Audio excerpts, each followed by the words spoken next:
The poor cleaning lady's baby never went to anyone. But she suddenly clung to the Emma a bright mid-morning, beneath the wide glass atrium of Astrian Tech Tower. A moment occurred so strange, so unexpected, that every busy employee within sight froze. It began with the soft thud of a mop bucket, the startled gasp of a young cleaning lady, and the sudden, desperate cry of her one-year-old daughter. Little Alia had never willingly gone to anyone her entire life. Not to neighbors, not even to her mother's closest friend. Yet on that ordinary day soaked in sunlight, she stretched her trembling arms toward a man she had never met, a man dressed in a navy three-piece suit worth more than the cleaning lady earned in months. And then, with no hesitation, the baby clung to him as if she had known him all along. That if you believe in kindness, miracles, and the power of second chances, please like, comment, share, and subscribe to Touch of Kindness Stories. Your support helps us bring more heart-touching stories to everyone. The millionaire stood frozen, unsure what to do with the tiny girl whose tiny hands were gripping the collar of his perfectly pressed shirt. His name was Marius Hale, a 38-year-old tech magnate known for his intimidating brilliance and colder-than-marble personality. Even his employees whispered that he never smiled unless it was for a deal worth 8 figures.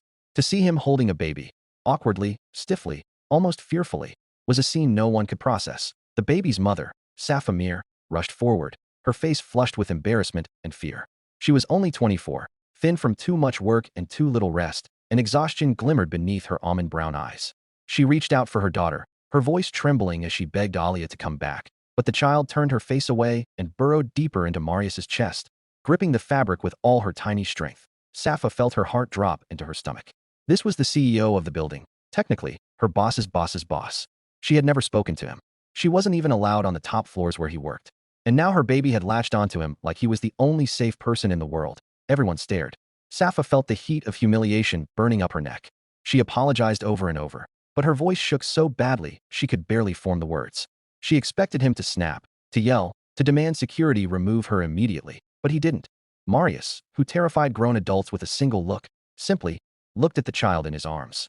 For a second, an unreadable softness appeared in his eyes, almost like a memory flickering to life.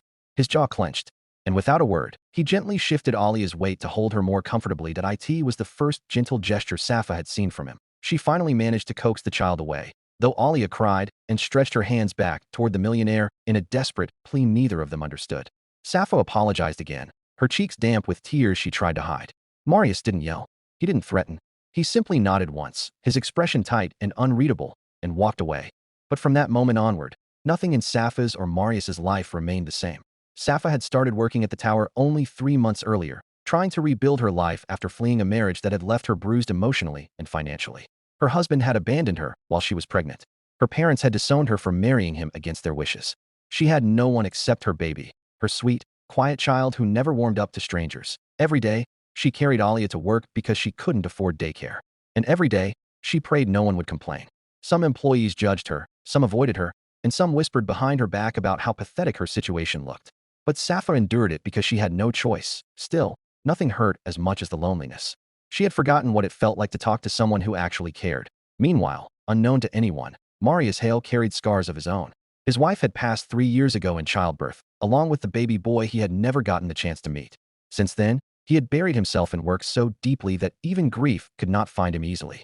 But the world saw only power, wealth, and ambition, not the empty house he returned to every night. The moment Alia had clung to him, something inside him twisted, something he had spent years trying to lock away. He had not held a child since the moment he said goodbye to the one he never got to raise. The following days became strange for both of them. Every time Safa entered a floor to clean, no matter how crowded, Alia kept looking around as if searching for someone. And whenever Marius passed by, even from a distance, the baby's face lit up, her little hands reaching out. Employees noticed. Some filmed secretly, some snickered. Safa prayed the CEO wouldn't think she was encouraging this somehow.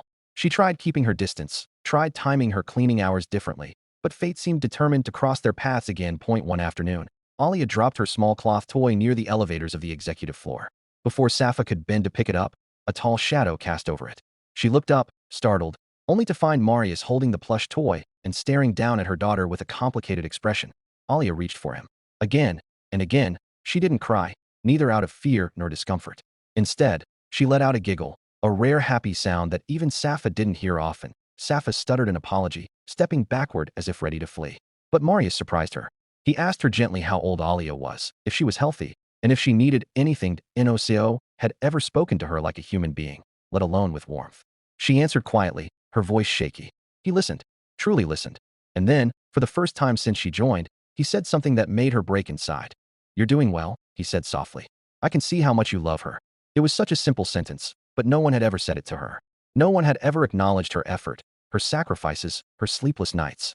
Safa felt her throat tighten as she fought tears. From that day, Marius began noticing things about her. How she worked without a break. How her uniform hung too loosely on her thin shoulders. How she sometimes winced while lifting heavy bags.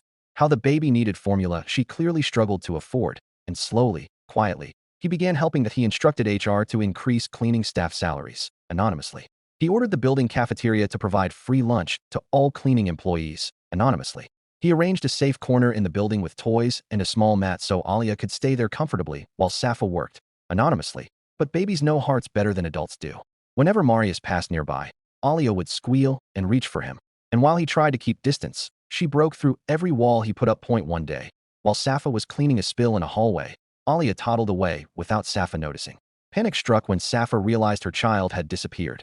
She dropped everything and ran, tears already burning her eyes. All the old fears returned.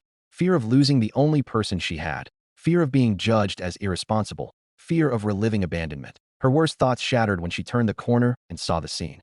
Marius was sitting on a bench, not in his usual stern posture, but relaxed, almost gentle. Alia sat on his lap, tapping her tiny fingers on his expensive wristwatch as if it were the most fascinating thing in the world. And Marius, he was smiling. A real, soft smile she had never seen. Safa broke down in tears. She rushed forward, apologizing again and again. But Marius didn't scold her. Instead, he handed Alia back gently and stood. She reminds me of someone, he admitted quietly. Someone I lost. Safa didn't know what to say. Her heart ached for him, though she barely knew him. After that day, their quiet connection deepened, not romantic, but something more profound, more human. Safa became more comfortable talking to him. Marius became more comfortable being near the child who unexplainably trusted him. Weeks passed. The building staff grew used to the strange sight of the intimidating CEO pausing his day just to smile at a baby. Rumors spread, some kind, some cruel. Some accused Safa of manipulating him. Some claimed she was trying to trap him. Some mocked her poverty. One afternoon, Safa overheard two employees talking harshly about her near the lobby. They accused her of using the baby to climb the corporate ladder. She tried to walk past them quietly, but the words pierced her like knives. By the time she reached the supply room, she was shaking, tears threatening to spill. She didn't expect Marius to appear behind her. He had overheard everything. And for the first time, everyone in the building saw him raise his voice, not at Safa, but at those insulting her. He defended her fiercely, stating that anyone who disrespected a hard-working mother would face consequences. After the confrontation, Safa thanked him, wiping tears from her cheeks. But he shook his head gently. You don't deserve their judgment, he said. Being a parent is the hardest job in the world. You're doing it alone, and you're doing it beautifully. That day, Safa finally told him the truth about her past. About the husband who left. The parents who cut ties. The nights she cried silently while feeding Alia. Marius listened with a heaviness in his eyes, as if he knew too well what it